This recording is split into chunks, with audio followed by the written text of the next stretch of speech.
ओम शांति। 15 अप्रैल 2024। मीठे प्यारे बाबा के आज के मधुर महावाक्य। आज की मुरली के कुछ विशेष पॉइंट्स। आज बाबा हमें समझाते कि हम बच्चों को सदा नशा रहना चाहिए कि हमें बेहद का सुख देने वाला बेहद का बाबा मिला है। ऐसे बाबा को बहुत प्यार से याद करते हुए आंखों में प्रेम के आंसू आने चाहिए। हमें सदा स्मृति में रखना है कि अब घर वापस जाने का समय है, इसलिए सबसे ममत्व निकाल जीते जी मरना है। इस देह को भी भूलना है, इससे अलग होने का अभ्यास करना है। किसी भी आत्मा की बीती हुई बातों को स्मृति में नहीं रखना है। स्व परिवर्तन द्वारा विजयी बनना है। तो चलिए सुनते हैं आज की बाबा की मीठी प्यारी मुरली। ओम शांति। बाबा कहते, मीठे बच्चे, यह संगम युग उत्तम से उत्तम बनने का युग है। इसमें ही तुम्हें पतित से पावन बन पावन दुनिया बनानी है। प्रश्न: अंतिम दर्दनाक सीन को देखने के लिए मजबूती किस आधार पर आएगी? उत्तर: शरीर का भान निकालते जाओ। अंतिम सीन बहुत कड़ी है। बाप बच्चों को मजबूत बनाने के लिए अशरीरी बनने का इशारा देते हैं। जैसे बाप इस शरीर से अलग हो तुम्हें सिखलाते हैं, ऐसे तुम बच्चे भी अपने को शरीर से अलग समझो। अशरीरी बनने का अभ्यास करो। बुद्धि में रहे कि अब घर जाना है। ओम शांति।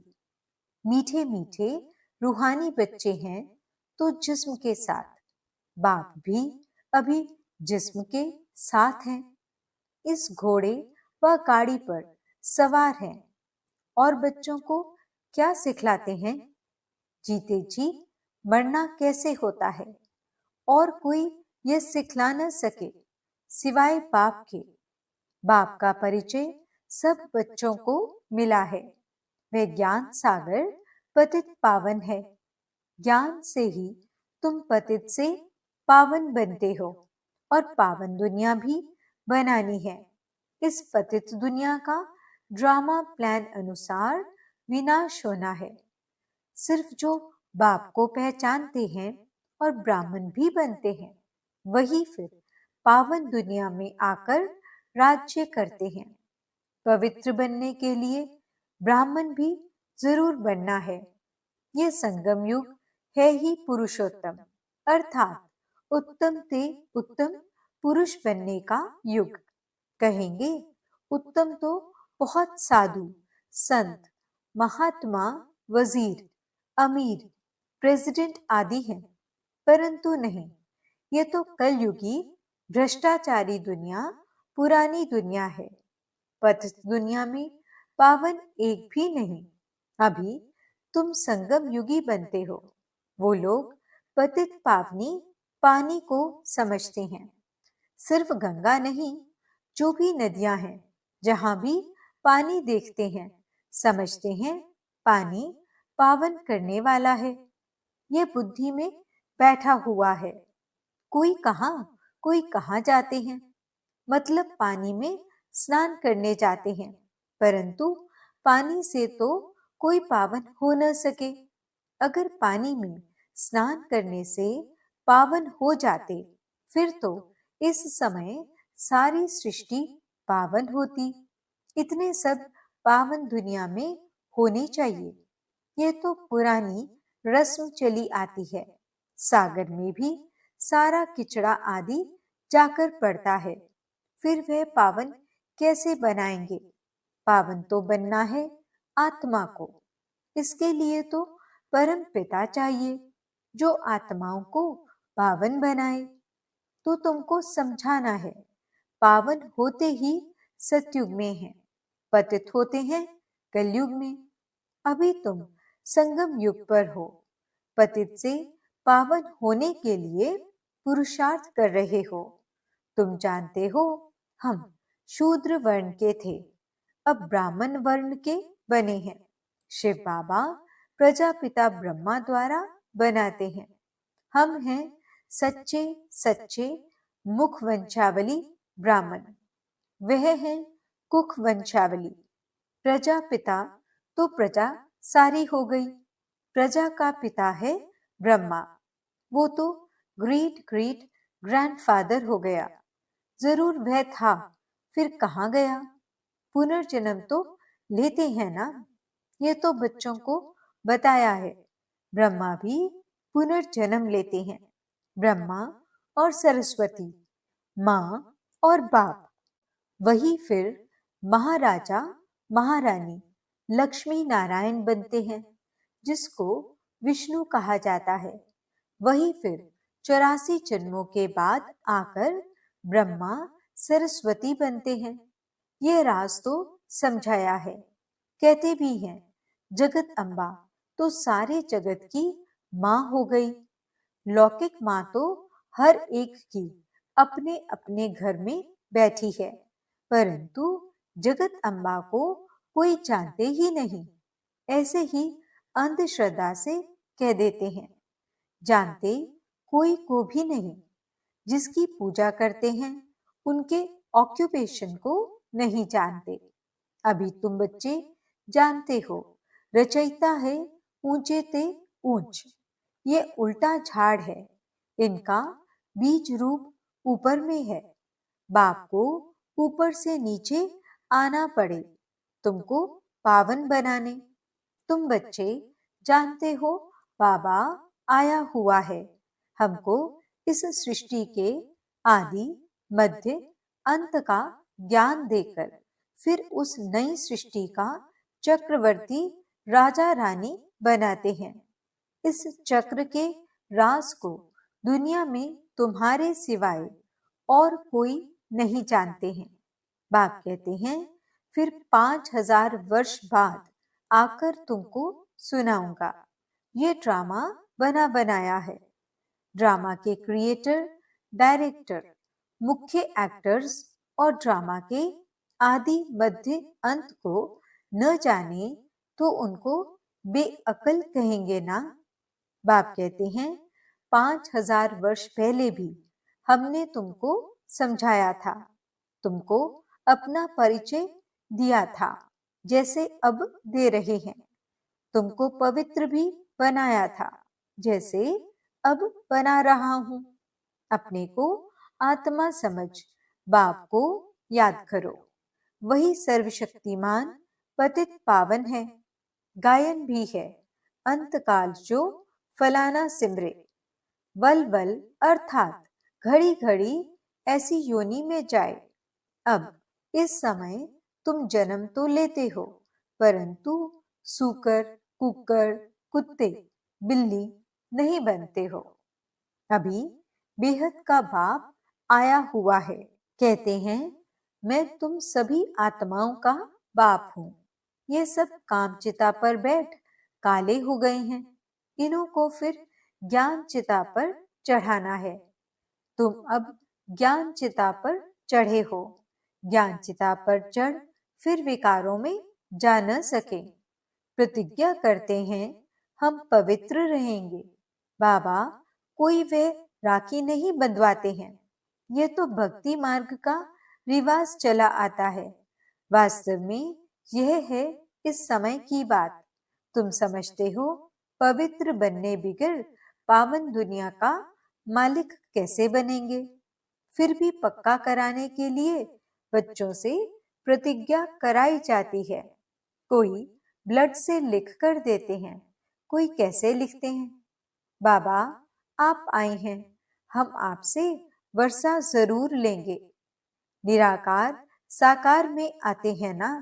जैसे बाप परम धाम से उतरते हैं, वैसे तुम आत्माएं भी उतरती हो, ऊपर से नीचे आती हो पाठ बजाने।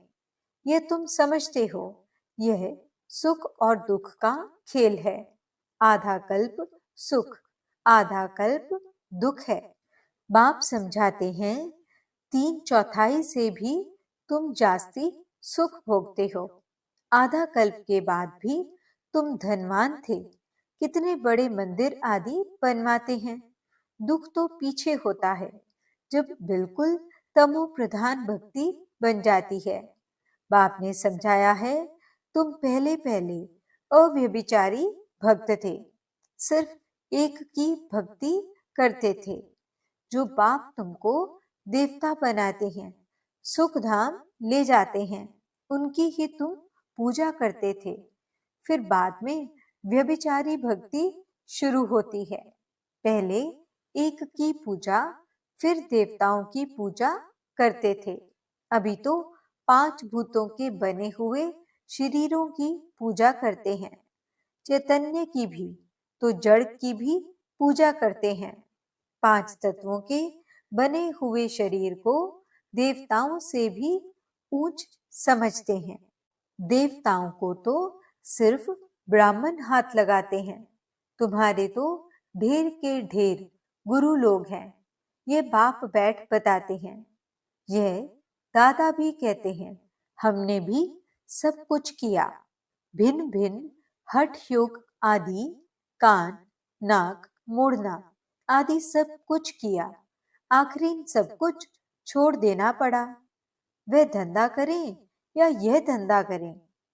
पिनकी यानी सुस्ती आती रहती थी, तंग हो जाता था। प्राणायाम आदि सीखने में बड़ी तकलीफ होती है। आधा कल्प भक्ति मार्ग में थे, अभी मालूम पड़ता है। बाप बिल्कुल एक्यूरेट बताते हैं। वे कहते हैं, भक्ति परंपरा से चली आती है। अब सतयुग में भक्ति कहाँ से आई? मनुष्य बिल्कुल समझते नहीं। मूड बुद्धि है ना। सतयुग में तो ऐसे नहीं कहेंगे। बाप कहते हैं, मैं हर 5000 वर्ष बाद आता हूँ, शरीर भी उनका लेता हूँ जो अपने जन्मों को नहीं जानते हैं। यही नंबर 1 जो सुंदर था, वही अब श्याम बन गया है। आत्मा भिन्न भिन्न शरीर धारण करती है, तो बाप कहते हैं, जिसमें मैं प्रवेश करता हूँ उसमें अभी बैठा हूँ। क्या सिखलाने? जीते जी मरना। इस दुनिया से तो मरना है ना। अभी तुमको पवित्र होकर मरना है। मेरा पाठ ही पावन बनाने का है। तुम भारतवासी बुलाते ही हो, हे पतित पावन, और कोई ऐसे नहीं कहते। हे लिबरेटर, दुख की दुनिया से छुड़ाने के लिए आओ।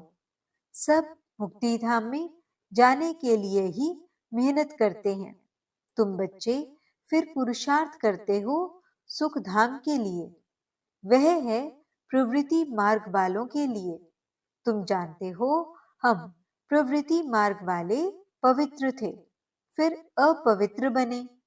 प्रवृत्ति मार्ग वालों का काम निवृत्ति मार्ग वाले कर न सके। यज्ञ तप दान आदि सब प्रवृत्ति मार्ग वाले करते हैं। तुम अभी फील करते हो कि अभी हम सबको जानते हैं। शिव बाबा हम सबको घर बैठे पढ़ा रहे हैं। बेहद का बाप बेहद का सुख देने वाला है। उनसे तुम बहुत समय के बाद मिलते हो तो प्रेम के आंसू आते हैं। बाबा कहने से ही रोमांच खड़े हो जाते हैं। ओहो, बाबा आया है हम बच्चों की सर्विस में। बाबा हमको इस पढ़ाई से गुलगुल बनाकर ले जाते हैं। इस गंदी छीछी दुनिया से हमको ले जाएंगे अपने साथ। भक्ति मार्ग में तुम्हारी आत्मा कहती थी, बाबा आप आएंगे तो हम वारी जाएंगे, हम आपके ही बनेंगे। दूसरा कोई नहीं, नंबरवार तो है ही। सबका अपना अपना पाठ है। कोई तो बाप को बहुत प्यार करते हैं, जो स्वर्ग का वर्षा देते हैं। सतयुग में रोने का नाम नहीं होता। यहाँ तो कितना रोते हैं। जब स्वर्ग में गया तो फिर रोना क्यों चाहिए, और ही बाजा बजाना चाहिए। वहां तो बाजा बजाते हैं, खुशी से शरीर छोड़ देते हैं। ये रस्म भी शुरू यहाँ से होती है। यहाँ तुम कहेंगे हमको अपने घर जाना है, वहां तो समझते हो पुनर्जन्म लेना है। तो बाप सब बातें समझा देते हैं। भ्रमरी का मिसाल भी तुम्हारा है। तुम ब्राह्मणिया हो, विष्टा के कीड़ों को तुम भू भू करती हो। तुमको तो बाप कहते हैं इस शरीर को भी छोड़ देना है, जीते जी मरना है। बाप कहते हैं अपने को आत्मा समझो, अब हमको वापस जाना है। अपने को आत्मा समझ बाप को याद करना है। देह को भूल जाओ। बाप तो बहुत मीठा है, कहते हैं मैं तुम बच्चों को विश्व का मालिक बनाने आया हूँ। अब शांति धाम और सुख धाम को याद करो। अल्फ और बे, यह है दुख धाम। शांति धाम हम आत्माओं का घर है। हमने पाठ बजाया, अब हमें घर जाना है। वहां यह छीछी शरीर नहीं रहता है। अभी तो यह बिल्कुल ही जड़ जड़ी भूत शरीर हो गया है। अब हमको बाप सम्मुख बैठ सिखलाते हैं, इशारे में। मैं भी आत्मा हूँ, तुम भी आत्मा हो। मैं शरीर से अलग होकर तुमको भी वही सिखलाता हूँ। तुम भी अपने को शरीर से अलग समझो। अभी घर जाना है, यहाँ तो रहने का अभी नहीं है। ये भी जानते हो अभी विनाश होना है। भारत में रक्त की नदियां बहेंगी, फिर भारत में ही दूध की नदियां बहेंगी। यहाँ सब धर्म वाले इकट्ठे हैं, सब आपस में लड़ मरेंगे। ये पिछाड़ी का मौत है। पाकिस्तान में क्या क्या होता था, बड़ी कड़ी सीन थी। कोई देखे तो बेहोश हो जाए। अभी बाबा तुमको मजबूत बनाते हैं, शरीर का भान भी निकाल देते हैं। बाबा ने देखा बच्चे याद में नहीं रहते हैं, बहुत कमजोर हैं, इसलिए सर्विस भी नहीं बढ़ती है। घड़ी घड़ी लिखते हैं, बाबा याद भूल जाती है, बुद्धि लगती नहीं है। बाबा कहते हैं योग अक्षर छोड़ दो। विश्व की बादशाही देने वाले बाप को तुम भूल जाते हो। आगे भक्ति में बुद्धि कहीं और तरफ चली जाती थी तो अपने को चुटकी काटते थे। बाबा कहते तुम आत्मा अविनाशी हो, सिर्फ तुम पावन और पतित बनते हो। बाकी आत्मा कोई छोटी बड़ी नहीं होती है। अच्छा, मीठे मीठे सिकिलदे बच्चों प्रति माता पिता बाप दादा का याद प्यार और गुड मॉर्निंग। रूहानी बच्चों को रूहानी बाप की नमस्ते। हम रूहानी बच्चों की रूहानी बाप दादा को दिल व जान सिक व प्रेम से नमस्ते नमस्ते नमस्ते जी। गुड मॉर्निंग बाबा। शुक्रिया बाबा। धारणा के लिए मुख्य सार। पहला पॉइंट, अपने आप से बातें करो। ओहो, बाबा आया है हमारी सर्विस में। वह हमें घर बैठे पढ़ा रहे हैं। बेहद का बाबा बेहद का सुख देने वाला है। उनसे हम अभी मिले हैं। ऐसे प्यार से बाबा कहो और खुशी में प्रेम के आंसू आ जाएं, रोमांच खड़े हो जाएं। दूसरा पॉइंट, अब वापस घर जाना है, इसलिए सबसे ममत्व निकाल जीते जी मरना है। इस देह को भी भूलना है। इससे अलग होने का अभ्यास करना है। वरदान: बीती हुई बातों व वृत्तियों को समाप्त कर संपूर्ण सफलता प्राप्त करने वाली स्वच्छ आत्मा भव। सेवा में स्वच्छ बुद्धि, स्वच्छ वृत्ति और स्वच्छ कर्म सफलता का सहज आधार है। कोई भी सेवा का कार्य जब आरंभ करते हो तो पहले चेक करो कि बुद्धि में किसी आत्मा की बीती हुई बातों की स्मृति तो नहीं है। उसी वृत्ति दृष्टि से उनको देखना, उनसे बोलना, इससे संपूर्ण सफलता नहीं हो सकती। इसलिए बीती हुई बातों को व वृत्तियों को समाप्त कर स्वच्छ आत्मा बनो, तभी संपूर्ण सफलता प्राप्त होगी। स्लोगन: जो स्व परिवर्तन करता है, विजय माला उसी के गले में पड़ती है। ओम शांति।